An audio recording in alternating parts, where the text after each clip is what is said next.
still travel thousands of miles to seek out the promise of regeneration. This is Stem Cells Part 1, the miracle of self-repair.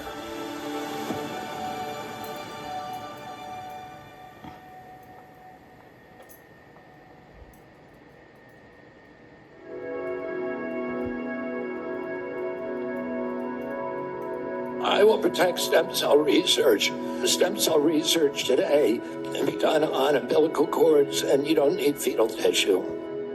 Full-length rotator cuff tear in my shoulder completely fixed it. But I stood up with no pain in my spine for the first time in 14 years. You've had a catastrophic neck injury. You're paralyzed from the neck down. We heard about the Mayo stem cell trial. And at that point, it was game on. All of a sudden, I could wiggle my toes, my feet, my arms a little bit. It was a Saturday. They were going cliff jumping. It was a 60-foot cliff into the water. They crossed over. They had to kind of swim over to where they were, and I stayed over there to film it. I watched them go up, and I thought they were going to jump off where I saw other people jumping off, and they went past that. They're at the top, and I'm like, oh, no. That does not look good from where they're going to jump. What could possibly go wrong? You know, I mean, you're jumping into the water. Looking down over the cliff, there was a bluff that you couldn't really see the landing.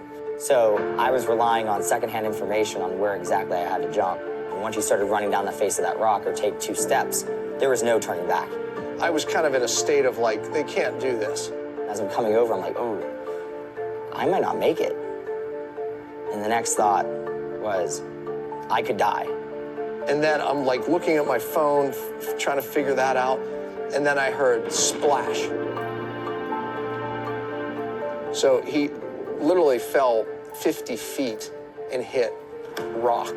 Shattered his calcaneus, because that hit first. Then he hit on his sacrum, his butt. And then the force went up his spine. 2 vertebrae just exploded. He should have been dead. Trying to tread water, I'm trying to grab onto the cliff face. And it's not good. I knew I wasn't gonna make it. But I'm saying, like, my legs, like, they weren't working. So I was trying to, like, conserve energy. A boat happens to pull around, and they realize, like, I'm starting to drown. So the boat jumps in and pulls me onto the boat. At this point, every minute that goes by, in terms of my mobility, gets less and less and less and less. I get up on one arm, I, like, point. Then I heard, take him over there, his father's a doctor. And I'm like, oh, no. So he pulls up in the boat. He's on the back of the boat. And I could see his color. I could see his face. It wasn't good. Get to the hospital, and they did a CT scan, and they looked at my back, and they were like, oh, my gosh. Like, this is way worse than we thought. No one could understand how he lived that. He should have definitely been paralyzed. So the first miracle was he wasn't dead. Second miracle was the pieces of the spinal cord moved away from the cord. It wasn't like, do you want to do surgery? It was like, here's what we're doing, here's the plan. I was like drugged up and everything, but I was like, who says I need surgery? They wanted to fuse 6 vertebrae minimal with hardware that would have been in his back for life. Okay, so let's talk through this. What does it look like if I don't get surgery? Well, you could not walk for 15 weeks. You know, that's even if you'd be able to walk after 15 weeks. I said, could I just have a couple days to research this, you know? And they were like, well, you have that anyway because we have to wait for the inflammation to come down. I was just trying to understand, right? Give me the options. Let's talk this through and let's look at pros and cons of each. And it was like, how dare you? This is what we do every day. And I'm like, but this is like my life, and I believe is there a chance for me to heal? I want to take that chance.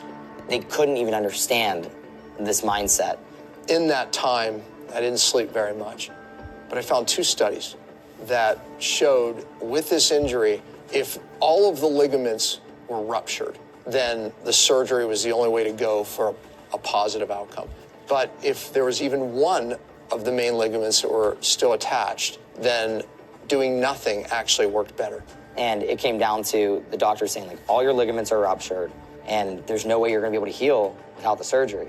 They just assumed all the ligaments were ruptured because of the magnitude of the injury. And so they did the MRI, and one of the main ligaments was still intact. He opted out of the surgery, which he was doing anyway. But the surgeon was very angry. They said, we'll see you back here in 2 weeks, and then we'll see if it's fused. If it's not fused, you're gonna need surgery. I said, game on. And then we just went full into all the biohacks that we could that we knew drove healing. We had something called tissue regenerative therapy, which is kind of a shock wave. We were doing red light therapy.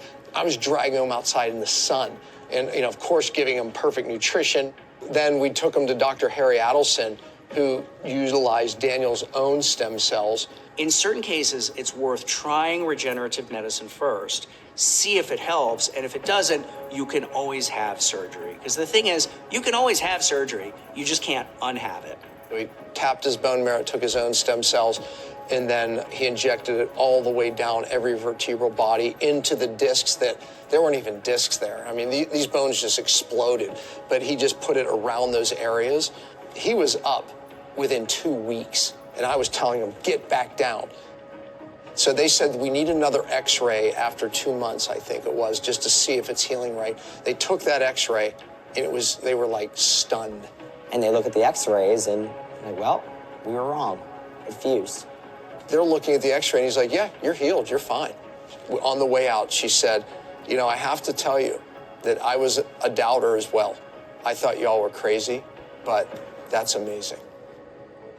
We have stem cells in every tissue in our body, and their job is to maintain the health of their microenvironment. They recognize when damage has occurred, and then they exert what's called the paracrine effect. And what that is it's a combination of actions. They fight invading microbes, they decrease inflammation in the area, and they signal the damaged tissue to go into healing mode. Japanese doctors began to take bone marrow out of healthy people and giving it to irradiated patients. And a lot of them ended up getting well. It turns out that fat is actually loaded with stem cells. By doing these fat transfer procedures, these doctors were actually working with stem cells before we ever knew it. So we take a small amount of fat from the belly, and those are mesenchymal stem cells. Those cells are then expanded in a petri dish in a culture setting. Once the cells expand out to 100 million cells, they are then injected into the patient's lumbar spine. And the cells then migrate to the highest area of inflammation, their area of spinal cord injury. It essentially tricks your body into thinking that you've had this new acute injury, but there's been no tissue insult. So you get all the benefit of a healing response without actually having been injured. There's many people going outside the United States to get these treatments done. The clinics have specific regulations, regulated by basically informed consent, regulated by a license to be able, for instance, to culture, expand, or grow cells. Some people are just going over there, they get treated, and you'll hear everybody comes back, I feel great. You'll also hear some cases of it did nothing. And then there's also been some sad cases of individuals that have gone over there and gotten sick and gotten worse. So there is those cases too. And it's because people are coming to the juncture of, I have nothing that I can do here in the United States, or I've exhausted a lot of things. There's nowhere else I can do. Let me go outside the United States and get a treatment. And in many instances, they've improved their quality of life. I think at some juncture, the public gets tired of, I'm trying to get healthier and I'm not healthier. Or I should have the opportunity to take the risk because it's my body. That's why people are leaving the United States and paying a lot of money to do it. I had the vaccine and got COVID and then got long COVID to the point where I was in a wheelchair and I couldn't walk and I was in so much pain and I was trying a lot of different things, going to a lot of different doctors, being dismissed left and right. Looked online and found that there was stem cells being used to help treat long COVID patients, and it was hopeful. I thought, well, instead of traveling to Mexico to get this done, why not just make it available here in Utah? So I got a group together and we all discussed what we can do legislation-wise, and so we came up with the SB 199, and I put in my bill that it's ethical sources of stem cells, placental stem cells from healthy moms and babies that have been screened. It's the afterbirth. I excluded in there that no fetuses or embryos from abortions would be used. And it passed unanimously, both in the House and the Senate. I met Holly after the passage of SB 199 and the enactment of the new law. Problem is when you talk about therapeutics that our bodies are actually making, and if you're isolating them from the human body in a way that keeps their fidelity,